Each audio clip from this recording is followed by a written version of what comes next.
आप सभी का स्वागत है। आज की वीडियो में हम चंद्रधर शर्मा गुलेरी जी की उसने कहा था कहानी की उसको सारांश में समझेंगे। उसने कहा था कहानी एक सफलतम कहानी है, रचना दृष्टि के आधार पर भी और कहानी तत्वों के आधार पर भी इसे सफलतम कहानी माना गया है। तो आइए हम इसके सारांश को समझें।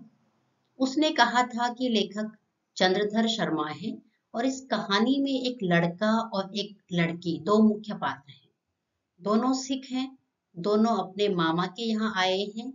एक दिन उन दोनों की मुलाकात दुकान पर होती है। उसी दिन दोनों के बीच प्रेम का बीजारोपण हो जाता है, पर होनी को कुछ और ही मंजूर था। लड़की की शादी सूबेदार हजारा सिंह से हो जाती है। सूबेदार हजारा सिंह और उसका बेटा फ्रांस के फौज में भर्ती है तथा लहना सिंह भी जमादार के पद पर फ्रांस की सेना में है। कहानी अपने विकास में दूसरी बार सूबेदारनी से जमादार लहना सिंह को भेंट कराती है जब वह अपनी जमीन के मुकदमे की पैरवी में हिंदुस्तान आया था। और इसी समय वह लड़की जो अब पूर्ण गृहस्थी माँ है, लहना सिंह से पति और पुत्र की युद्ध क्षेत्र में रक्षा करने की भीख मांगती है। यही उसका कहना है।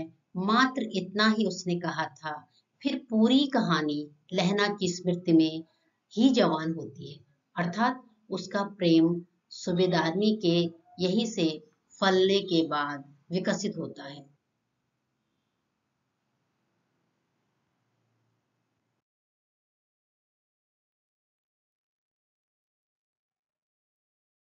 कहानी मार्मिकता को खाद खुराक पाकर सफलता प्राप्त करती है। जीवन के प्रारंभिक प्रवाह के साथ ही लहना ने सूबेदारनी के प्राण बचाए थे। जब एक तांगे वाले का घोड़ा बिगड़ गया था और वह स्वयं घोड़ों की लातों में चला गया था, दोनों में प्रेम तभी उपजा। 25 वर्षों बाद पहली बार सूबेदारनी ने जो कुछ मांगा, उसके एवज लहना ने अपने प्राण ही न्यौछावर कर दिए। ऐसा पवित्र समर्पण विरले घटित होगा।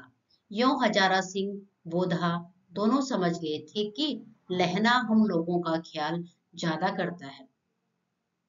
सूबेदार भी लहना को ज्यादा चाहने लगा था और सूबेदारनी ने मात्र इतना ही कहा था कि तब तुमने तांगे के घोड़े से मेरे प्राण बचाए थे और अब मैं तुम्हें अपने पति पुत्र दोनों को सौंप रही हूँ। आंचल पसार कर तुमसे यह मांगती हूँ कि तुम उन दोनों की रक्षा करना।